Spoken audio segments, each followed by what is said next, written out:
foi dito logo cedo, eu estaria transmitindo no Facebook uma palavra sobre o Dia Internacional da Mulher. Eu ainda não tinha estudado com mais clareza sobre o Dia Internacional da Mulher. Como igreja, nós temos o Dia da Mulher Presbiteriana e também no Dia Internacional da Mulher nós trazemos algumas palavras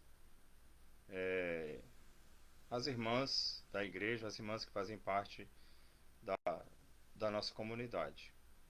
E eu quero transmitir aqui como cristão algo que nos deixa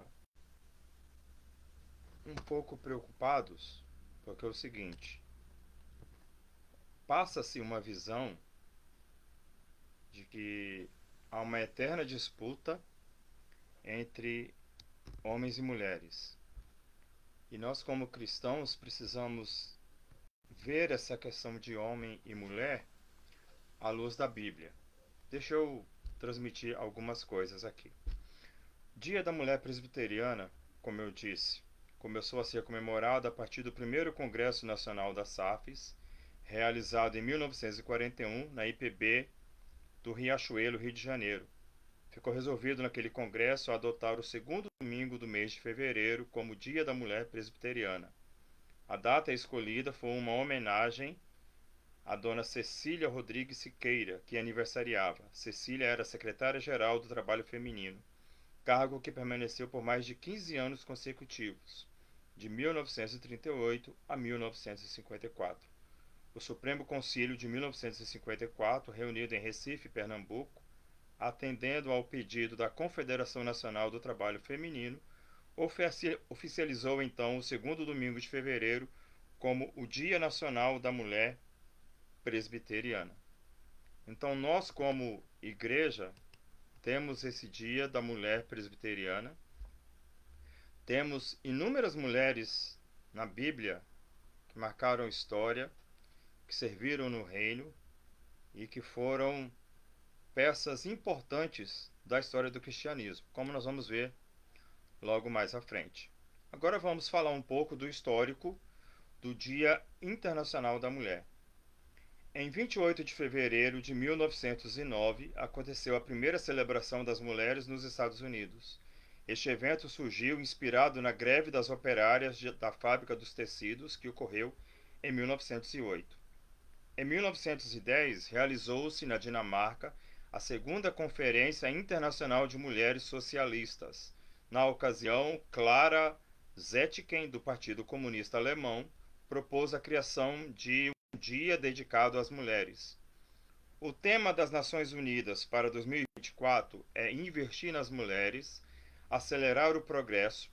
Este tema tem como objetivo destacar a escassez de dinheiro investido em medidas de igualdade de gênero.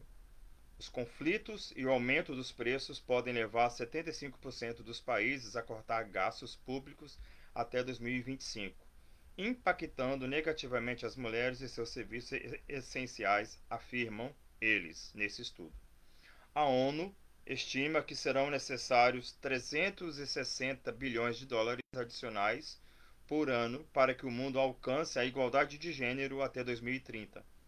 Apenas 5% da ajuda governamental se concentra no combate à violência contra mulheres e meninas a nível mundial. A menos de 0,2% é direcionado para sua prevenção, informa a ONU. Mas também há outros temas por aí.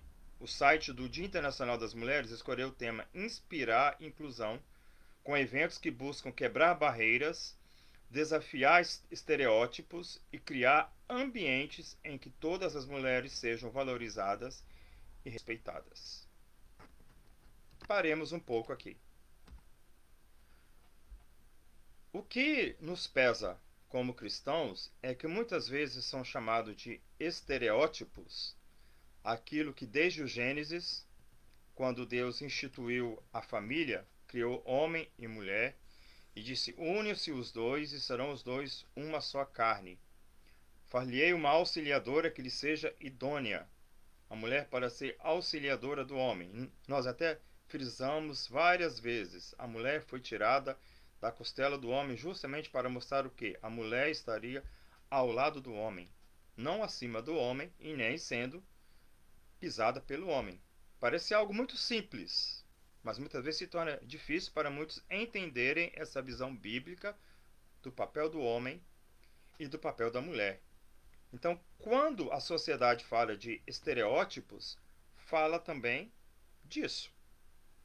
Quando pensamos no que se comemora no Dia Internacional da Mulher, que fazem questão de frisar que não é para dar flores, que não é para dar chocolate, que não é para ficar dando parabéns, é um dia de luta, é no sentido político, nós não somos a favor nunca do que foi feito de colocar fogo, queimar as mulheres, nunca isso.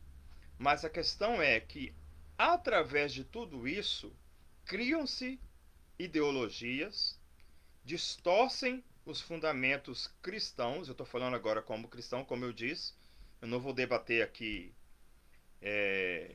discutir assunto, discutir feminismo, discutir machismo, não. Estou falando sobre Bíblia, estou falando sobre princípios bíblicos, sobre princípios elementares de família.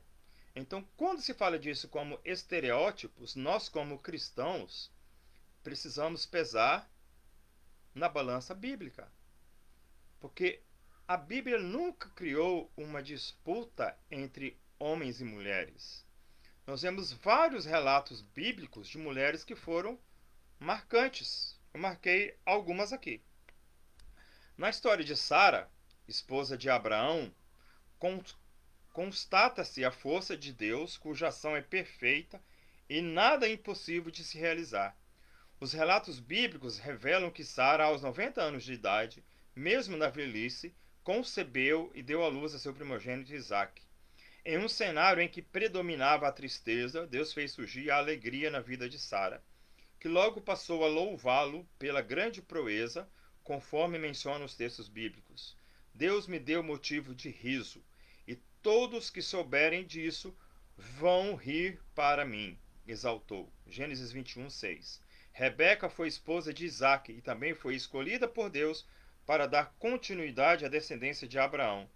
Após 20 anos de oração a Deus para gerar filhos, a jovem foi agradecida, tornando-se mãe dos gêmeos Esaú e Jacó.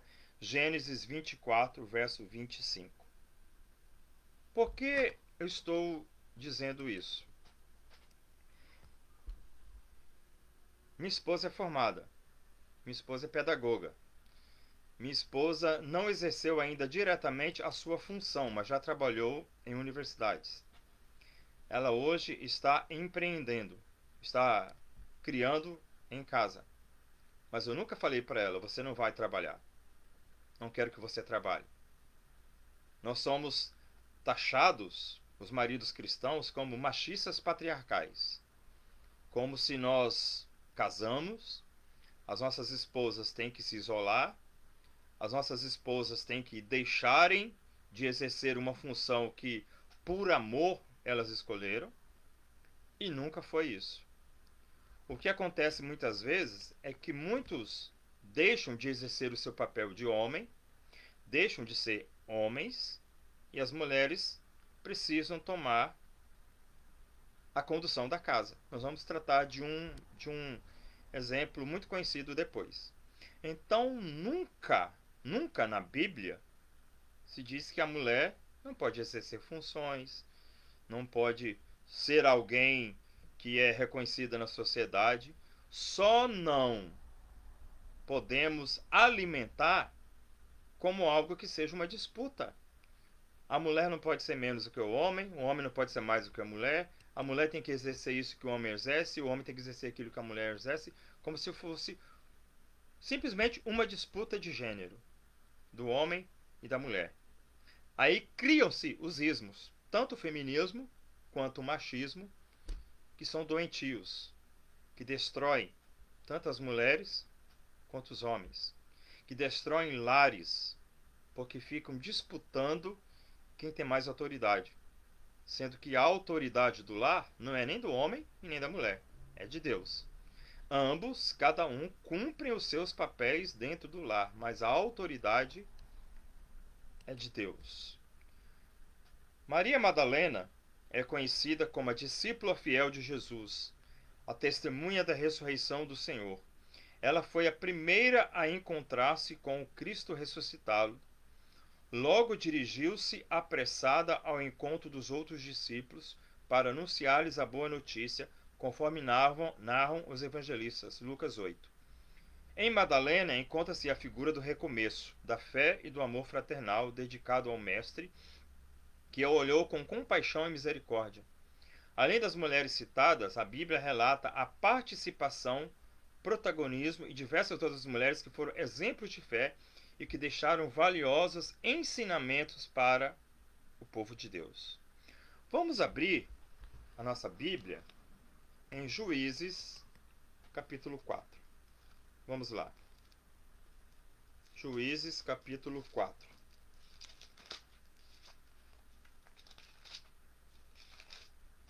Juízes, capítulo 4. Aqui é um dos textos mais marcantes sobre a questão da autoridade da mulher, da autoridade do homem, sem uma disputa. Vamos lá. Juízes, capítulo 4. Os filhos de Israel tornaram a fazer o que era mal perante o Senhor, depois de falecer Eude. Entregou-os o Senhor nas mãos de Jabim, rei de Canaã, que reinava em Azor. Cícera era o comandante do seu exército, o qual então habitava em Harosete-Ragoim. Clamaram os filhos de Israel ao Senhor, porquanto Jabim tinha 900 carros de ferro, e por 20 anos oprimia duramente os filhos de Israel. Débora, profetisa, mulher de Lapidote, julgava Israel naquele tempo. Débora, uma mulher, era juíza. Ela atendia debaixo da palmeira de Débora, entre Ramá e Betel, na região montanhosa de Efraim. E os filhos de Israel subiam a ela a juízo. Mandou ela chamar a Baraque, filho de Abinoão, de Quedes, de Naphtali, e disse-lhe: Porventura o Senhor, Deus de Israel, não deu ordem, dizendo: Vai e leva gente ao monte Tabor, e toma contigo 10.000 homens dos filhos de Naphtali, dos filhos de Zebulon? Débora mandou chamar Baraque, que era o responsável pela defesa do povo. O homem, na sua autoridade. A mulher também com sua autoridade, não disputando com ele, não porque ela era juíza, ela iria usurpar da autoridade de Baraque.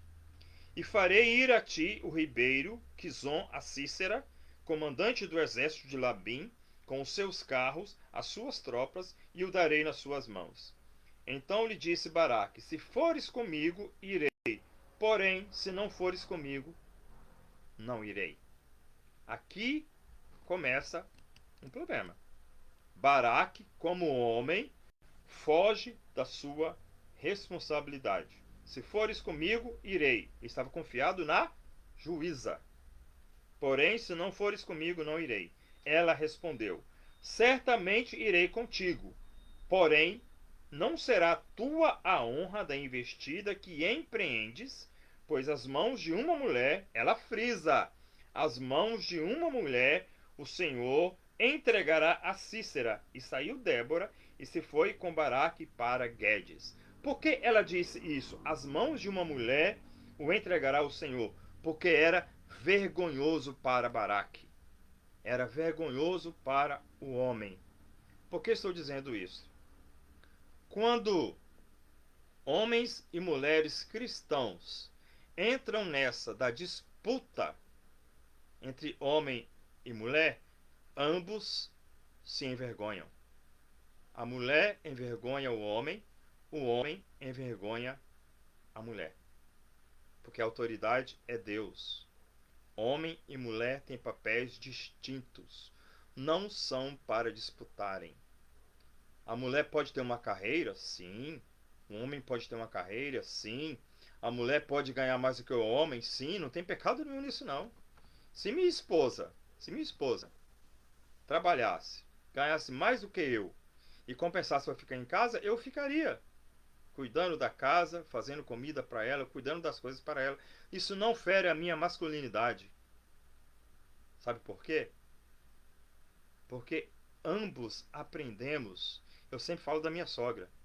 Uma mulher simples, uma mulher que não estudou, uma mulher que sabe pouco no sentido de leitura, de cultura, mas sabe muito no sentido de vida, no sentido de fé, no sentido de ser mulher, no sentido de ter fibra, né? E tanto a minha esposa quanto eu fomos criados em um lar que exemplificaram sempre isso, né? E então a minha esposa, quando eu tenho o dinheiro dela, eu nunca pedi para ela fazer isso. Se ela tiver, ela vai, recebe o dinheiro dela, ela me liga: meu bem, eu preciso comprar tal coisa. Posso comprar? Olhando aos olhos humanos, é dinheiro dela. Não é dinheiro meu, no sentido de o que ela ganhou ou do seu salário. Agora, como cônjuges cristãos, nós temos a seguinte máxima: serão os dois uma só carne, serão os dois um só bolso. Se nós temos que guardar dinheiro, se nós temos que pagar contas, nós fazemos isso juntos. Se ela não me ligar e comprar alguma coisa na rua, eu não vou falar nada com ela.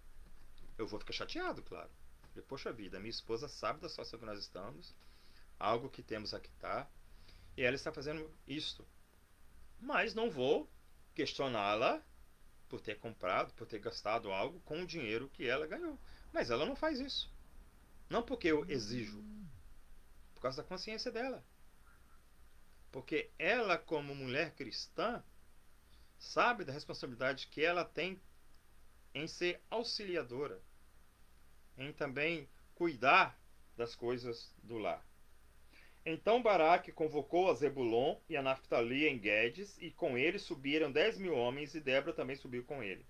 Ora, Eber, queneu, se tinha agarrado aos queneus dos filhos de Robabe, sogro de Moisés, e havia armado as suas tendas até o carvalho de Zanaim, que era junto a Guedes. Anunciaram a Cícera que Baraque, filho de Abinoão, tinha subido ao monte Tabor. Cícera convocou todos os seus carros, 900 carros de ferro, e todo o povo que estava com ele, de Harosete Ragoim para o ribeiro Quizon. Então disse Débora a Baraque: dispõe-te, porque esse é o dia em que o Senhor entregará Cícera nas tuas mãos. Porventura o Senhor não saiu adiante de ti? Baraque, pois, desceu do monte Tabor, e 10.000 homens após ele. Mais uma vez, Baraque não tomou a decisão de partir. Precisou Débora dar um incentivo a ele para ir. E o Senhor derrotou a Cícera e todos os seus carros, e a todo o seu exército a fio da espada diante de Baraque, e Cícera saltou do carro e fugiu a pé. Mas Baraque perseguiu os carros e os exércitos até Harosete Ragoim, e todo o exército de Cícera caiu ao fio da espada, sem escapar um sequer.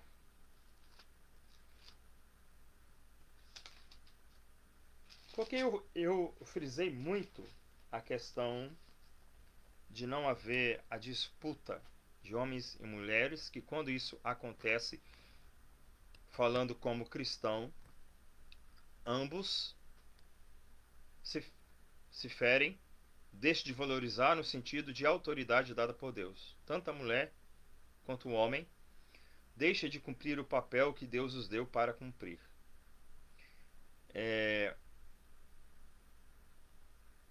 Falando como igreja presbiteriana, nós temos as sociedades internas.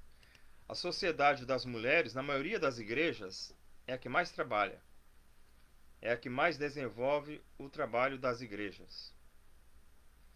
E porque elas fazem isso, o pastor ou o conselho tem que chegar nelas e falar: irmãs, nós queremos que as irmãs trabalhem menos, porque não podem trabalhar mais do que os homens? Não. Porque o serviço do reino é um serviço cristão. Independente se ele é feito por homens, por mulheres, por jovens, por adolescentes, por crianças, ele precisa ser feito. Há uma falha aí? Há uma falha aí. Mas as mulheres não têm que parar por causa da falha dos homens. Os homens precisam, em todos os setores, falando como cristãos, agirem mais, fazerem mais, como esposos, como líderes nas igrejas, como pessoas que precisam influenciar mais na sociedade, porque Deus os chamou para serem cabeça, para liderarem.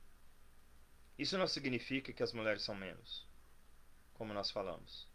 Nós vemos hoje muito incentivo para as mulheres crescerem financeiramente, para as mulheres crescerem profissionalmente, e muitas vezes isso adentra aos nossos currais cristãos. E nos esquecemos do papel de cada um na Bíblia. Você não vê uma disputa entre mulheres cristãs para ver quem vai ser a melhor esposa. Você não vê uma disputa entre mulheres cristãs para ver quem será a melhor mãe. Você não vê entre as mulheres cristãs aquela que mais se evidenciará uma mulher cristã na igreja. Porque não é para isso que Deus nos chamou, para disputarmos. Mas nós queremos disputar no mundo. No mundo nós queremos ser sempre maior, queremos ser sempre melhores, e Deus não nos chamou para isso. 1 Pedro, capítulo 3.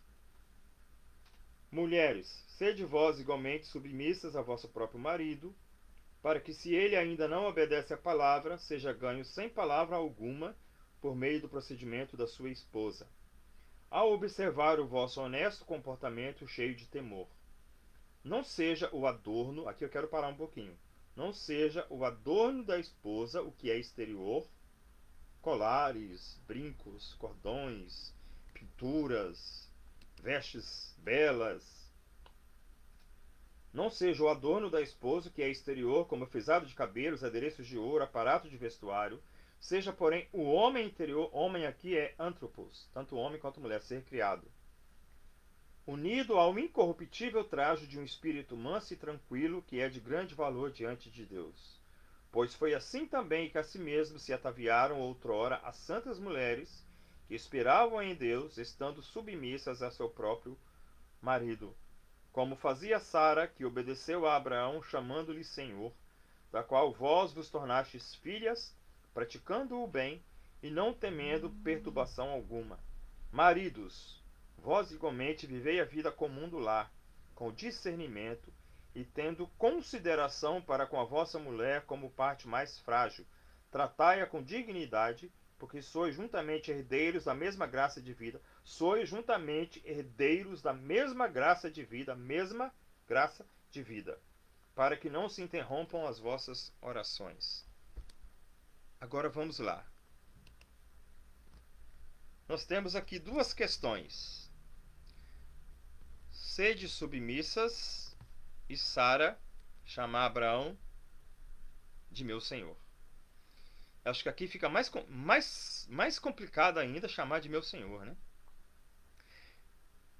Olhando no original, quando Sara chama Abraão de meu senhor, ela não está vendo Abraão, homem, ser humano, como senhor. Mas ela está olhando para Abraão e vendo a autoridade que Deus deu a ele sobre ela. Então, quando ela olha para Abraão e diz meu senhor, ela está aceitando a autoridade de Deus sobre o seu marido. Ela está sendo submissa a Deus através da autoridade dada a seu marido e não a seu marido. A submissão é interpretada equivocadamente pela sociedade como a mulher ser... Até uma música, né, que foi feita antigamente, Amélia, que era mulher de verdade. Acho que hoje essa música seria muito criticada na internet. Porque Amélia fala daquela que cuida da casa, que cuida dos afazeres, que cuida do marido, que tudo está pronto, né? Mas lá em Provérbios, fala de uma mulher que se deleita, que se agrada de cuidar das coisas, né? Não estou falando que é só isso. Existem os, os extremistas que acham que toda mulher cristã não deve trabalhar fora. Não sou dessa linha, não estou falando isso. Então não me interpretam aqui como esse extremista que diz que a mulher não pode trabalhar, né? Mas lá em Provérbios, Salomão louva a atitude da mulher e diz que ela será louvada pela sociedade, será louvada pelas outras mulheres pela sua atitude para com a sua casa, para com o seu esposo, para com seus filhos, né? Como nós vimos aqui, mulheres que marcaram história. Nós temos uma prostituta chamada Raabe que entrou na genealogia de Jesus. Parece que a atitude de Raabe não foi nada, mas foi importante dar abrigo aos espias e ficar marcada em toda a história. Ela diz que ela nunca seria esquecida, como nunca foi. Eu acabei de citar Raabe novamente aqui, depois de muitos anos.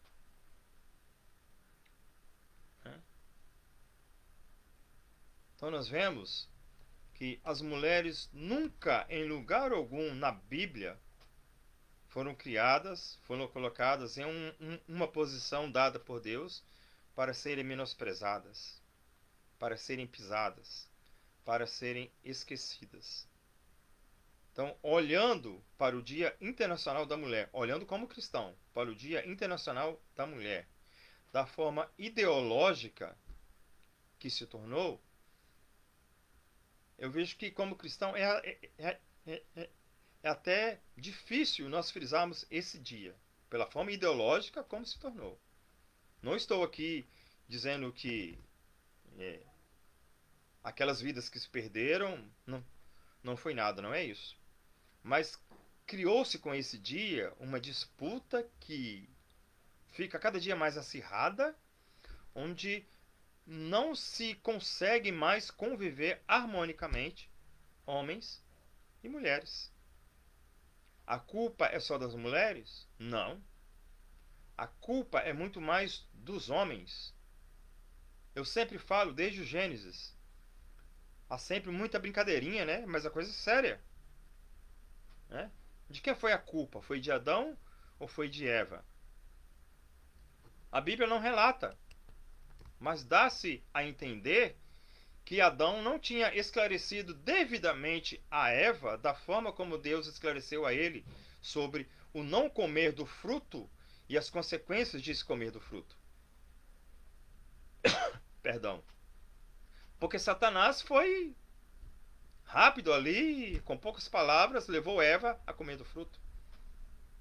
Então eu, como homem, não tiro a responsabilidade de Adão.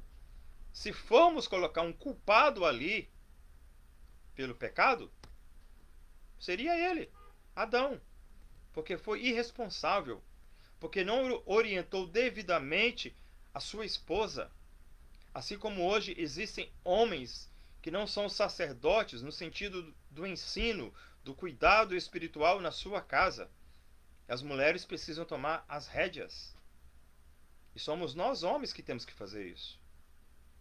Somos nós homens que temos que tomar a dianteira. A maioria das mulheres que trabalham hoje trabalham para auxiliarem os seus maridos no sustento do lar. E isso é louvável. Se as mulheres deixarem de trabalhar, nós temos que cobrar delas para que trabalhem, para que nos ajudem. Não, esse papel é nosso. Esse papel é do homem. O homem tem que se virar para cuidar da sua casa, para sustentar a sua casa.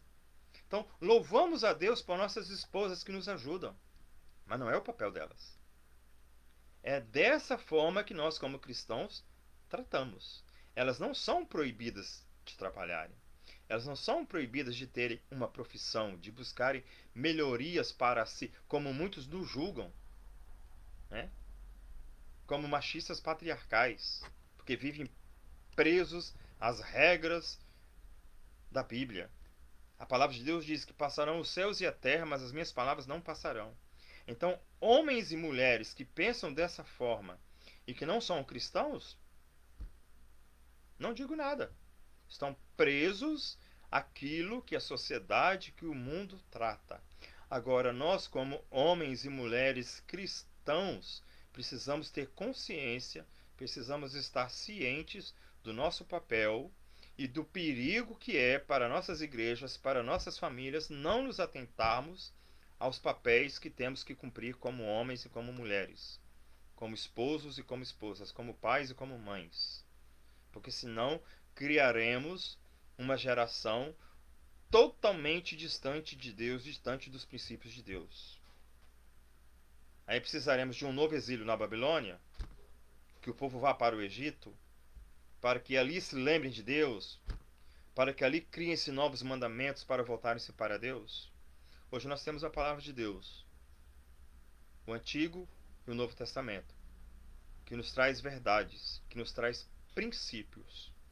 Louvamos a Deus pelas mulheres. Louvo a Deus pela minha esposa. Hoje eu fiz um texto falando das mulheres da família. Falei sobre a minha mãe, falei sobre as minhas avós, falei sobre a minha sogra, sobre as minhas irmãs, sobre a minha esposa. Em poucas palavras, exemplifiquei algumas qualidades de todas elas. E são todas importantes. E são todas marcantes. Mas a minha esposa estamos fazendo agora quase 5 anos de casados. Eu sempre comento com ela, que 5 anos de casados, quantas lutas. E foram mais lutas dela. Eu tive 2 acidentes em 2 anos. Nesse intervalo nasceu a nossa filha e ela lá. Agora imagine só, se houvesse uma disputa entre mim e ela. Ela ia falar o que pra mim? Se vira. Vou cuidar da minha vida. Vou fazer aquilo que me interessa. Não vou ficar presa a você nessa cama aí até você se recuperar, não. Você que se vire. Mas não. Quais são os votos na hora do casamento? Na saúde, na doença, na alegria, na tristeza, na riqueza, na pobreza, e assim vai. Então é essa advertência que eu quero deixar para nós. Porque nós vemos tanta coisa nesse dia, tantas publicações. E muitas dessas publicações são de pessoas cristãs. Eu prefiro crer que são cristãs. Só não estão se alimentando devidamente da palavra de Deus, para entenderem devidamente a palavra de Deus, e assim crescerem, e assim contribuírem para o crescimento das mulheres, das suas filhas, que serão uma nova geração de mulheres, para que tenhamos mulheres realmente tementes a Deus, para que tenhamos mulheres cientes do seu papel, assim como do papel do homem, não como uma disputa de gênero, não como uma disputa entre homens e mulheres. Que Deus nos abençoe. Amém?